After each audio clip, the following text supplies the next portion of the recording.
चलो निकलो मेरे घर से। शिवानी की सास अपने बेटे पर चिल्ला रही थी, क्योंकि वो आज गरीब घर की बेटी शिवानी से कोर्ट मैरिज जो करके आया था।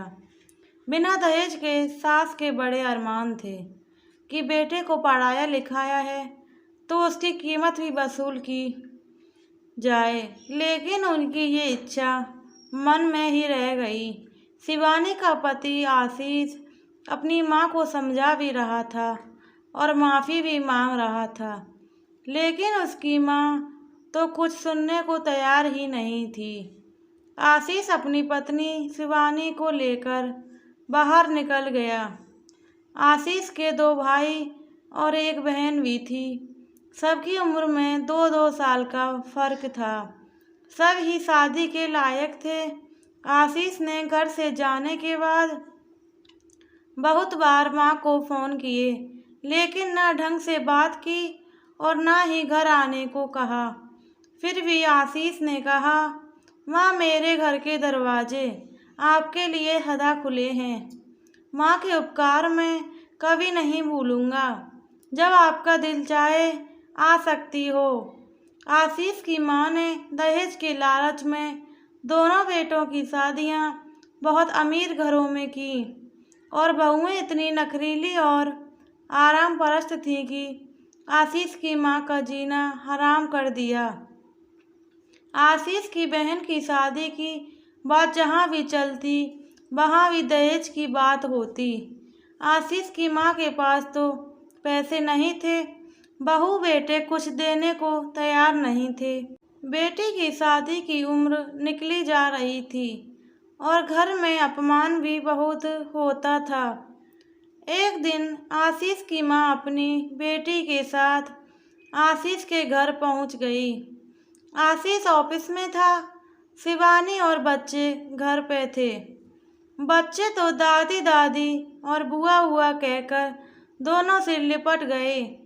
आशीष की माँ हैरान थी कि इतने छोटे छोटे बच्चे जिन्होंने कभी दादी और बुआ को देखा तक नहीं, कैसे प्यार से मिल रहे हैं।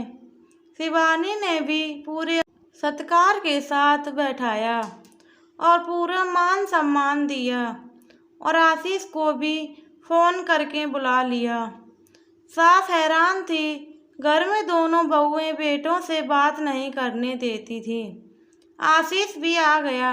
न उसने और न शिवानी ने कोई शिकायत की, बस इतना ही कहा, अब आप यहीं रहना, अंधा क्या चाहे 2 आँखें। और आशीष की माँ बहू की अच्छाई को समझ चुकी थी। बच्चे भी दादी दादी और बुआ के साथ घुल मिल गए थे। 2-4 दिन बाद शिवानी ने अपनी किसी सहेली के भाई के साथ आशीष की बहन की शादी की बात चलाई और बात बन भी गई। शादी पर माँ ने दोनों बेटों को बुलाने से मना कर दिया। सारा खर्च आशीष ने किया। विदाई के बाद माँ अपनी बहू और बेटे से माफ़ी मांगने लगी तो शिवानी बोली, माँ जी हम आपके बच्चे हैं, गलतियाँ तो हमसे भी हुई हैं, लेकिन माफ़ी मांगते हुए बच्चे ही अच्छे लगते हैं, माता पिता नहीं।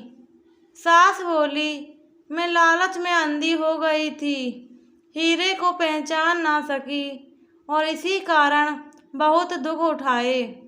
तो शिवानी ने सास को गले लगाया और बोली, माँ जी ये आपकी बहू अब आप पर कोई कष्ट नहीं होने देगी। आपकी गरीब बहू सदा आपके साथ रहेगी। तो सास बोली, तू तो दिल से इतनी अमीर है, तुझ जैसी बहू तो नसीब वालों को मिलती है। दोस्तों, इंसान की पहचान धन से नहीं उसके मन से होती है। मन अच्छा हो तो थोड़े में ही बरकत होती है। प्लीज़ दोस्तों, कहानी अच्छी लगी हो तो चैनल सब्सक्राइब करें, लाइक करें, कमेंट करें और शेयर करना बिल्कुल